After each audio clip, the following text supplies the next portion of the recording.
Today, we are blessed to present one of these insightful lectures entitled Buddhist Stories, The Non-Wonderful, Part 2 of 5, on Between Master and Disciples, given in English. On September 4th, 2015, France.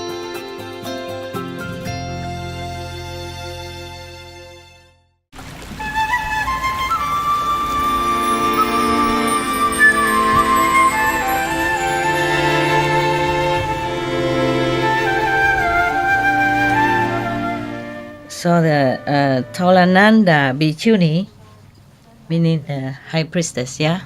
They also Bhikkhuni, but she's the elder one, senior, yeah. She said to them, all of you have been born in good, rich, noble families. Most of you came from a long line of noble lineage and rich lineage. You never lacked anything in your life, and even in such a young age, in such a beautiful age like yourself, you wanted to become nuns. Why should you do that? Why would you do that? Shouldn't. Never mind. Don't do this. It's a wasting of your youth. It's useless. Just give me all this nun's robe and nun's bows, baking bowl, give it to me and go home. Yeah, marry, enjoy the life of comfort and luxury. It's a pity if you became nuns and stay in some of the remote area, have nobody to talk to, and loneliness, and it's like you bury yourself under cold ashes, wasting your life. Just go home. After all of them heard this high bhikkhuni told them like that, they feel very confused and desolated. And they were crying, and they prostrate to her and then left. And then when they went out, they talked to each other. They say, we are the ones who want to escape from these worldly bindings of, marriage and sensual love and, and family life, and to escape from ignorance, to liberate ourselves from all kind of mundane bother, mundane trouble and binding and affliction and all kind of trouble in this worldly life. And now we came to her. Not only she did not give us any good advice or any teaching, she even talked like that. Want to drag us back into the mud, where we don't want to stay, where we already feel that is nothing for us anymore. That's why we left. Look like she want to drag us back into the tiger's dens on the mouth of the lions, to ruin our lives. Ruin our aspiration and ideal. I think this is no good. She want us to be life after life transmigrated in lowly level of consciousness and getting nowhere in the spiritual elevation or enlightenment. Okay, I think all of us should go to another bhikkhuni, another nun, another high priest. Her name is Diệu. I thought a wonderful nun. This is another one. And then we will beg her to help us, to save us. Okay. Talked and done. They went there. They prostrate, flat on the ground with utmost reverence and tell her, reverence, great priestess, mean nuns, at home, we don't know what to practice. We are deep in ignorance, and we done many things that is not really virtuous or moral, nothing good for anyone or nothing good for us.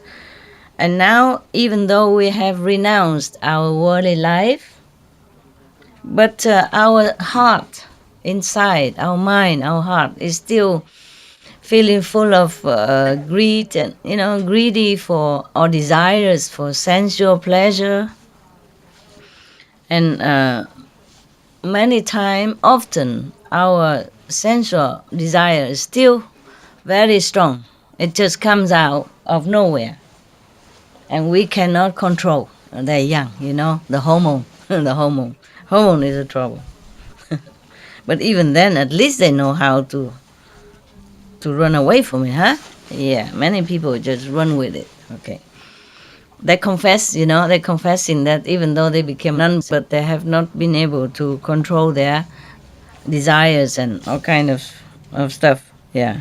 Please advise us something, teach us something so that we can be able to control that, so that we'll be able to liberate ourselves from all this binding of the physical desire, from this karma of desire.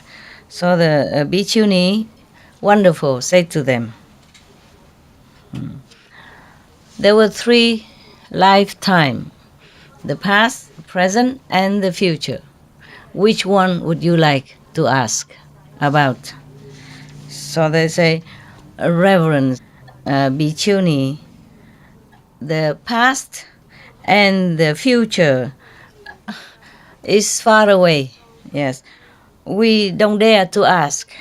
We only want to ask about this present life. Like the karma that binding us in this kind of sexual desire, from the bodily longing for sensual pleasure, that is torturing us in this lifetime, that we could not control, that we don't even know where it comes from, and it's just kind of pressuring on us, oppressing us. Please tell us, is it bad or is it good? Is it beneficial or is it harmful to us? What kind of consequence it will bring us? Yeah, if we follow this kind of path of sensual desire. Yeah, and whether it will bring us any good benefit in the future or not.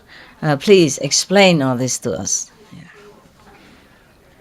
So the Bhikkhuni, wonderful, said to them, if you all want to know, please listen carefully. Yeah.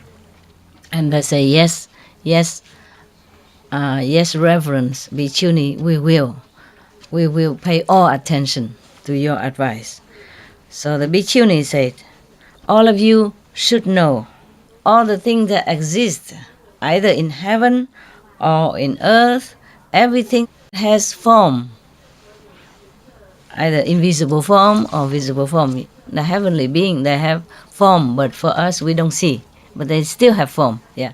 So anything that has form and life, it is born out of sensual desire, yeah, and sensual pleasure, yeah. Sexual desire is comparable to a big fire that is always burning within beings. And this fire is so violent, it could even burn away forests and trees and grasses and even stones and even the whole immense universe. Whew, incredible. I never heard anyone say such like that. Anyone who has been captured tightly within this sexual desire is as if the enemies is already in your house. They're going to destroy your house, destroy your life. And this person, if indulging and following that desire, will definitely be, not will be born, but exiled into these 3 wicked paths. Is very doesn't know when they can escape. There is no time that they can escape. No schedule. No schedule time that they can escape. These are three bad paths, the three evil paths are, you remember what? The hell and the ghost and also animals. It's very difficult for them to be born as human even, unless they are good, even their family, but they practice, they keep the 5 precepts or the 10 good ways, yeah? So now, anyone who are attached to their house, their possession, their family, it's because they love this kind of unified gathering, yeah, and happiness with the unified gathering, and because of this, their life will be given in to being born again and getting old, getting sick, and then die in this kind of circle. They will not get out of that circle, and then they will have to also suffer separation, either through life or through death. And sometimes in the middle of their love, on the peak of their love life, they have to separate because of something happened in life or something happened that they die. One of them die. All kind of very suffering, pain, mental, emotional, physical. If they continue to be too attached to this kind of family and union, sensual pleasure. Yeah. Some people are so much attached to the love of their life or the other opposite sex that if they cannot satisfy this love, their heart is like burning and their mind is being so like imprisoned. It's very, very difficult to get out of that. Like love sick, Yeah, as if somebody binding their mind and tightening their heart and breaking their feeling and all kind of suffering. I myself, the nun, wonderful. She's talking about her life now. Yeah. I myself was born in a Brahman family. Brahman is a top caste in India for caste system. My father was the most revered, respected in the whole country. Yeah. At that time, when she was younger, there was a noble and rich family also in the Brahman caste. Has a very good-looking boy and also very intelligent. Because they know that I am also beautiful. She was saying like that. Yeah, I was also beautiful, and they saw me beautiful, and also from the good family, noble family, and same caste.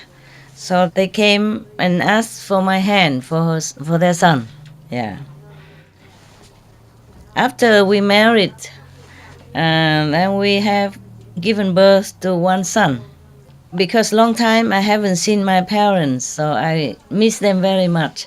So I asked, she want to go home to see her parents because she missed her parents so much. But now she say that at that time she was still pregnant. In her pregnancy, she worried that life is not predictable. Life and death is unpredictable. Therefore, she asked her husband to let her go home. Yeah, to see the parents. She worried that maybe when she have birth and she might die or something, yeah, she would like to see the parents in case, yeah, like that. Okay, my husband allowed me to go home. He also came with her, according to this, yeah. And both of them take their luggage and bring their son. Oh, when she was pregnant, she asked when she was pregnant, but now already gave birth to the kid. Yeah. And then they took their son together, go back to see the wife family. Yeah. They are walking only halfway and then it became dark. They went out in the morning and went into the dark. It's about halfway. And then both of them Husband and wife were resting under a tree, to sleep at night. But in the midnight, suddenly she has her stomach problem. She has period or something problem. And then she bled, yeah.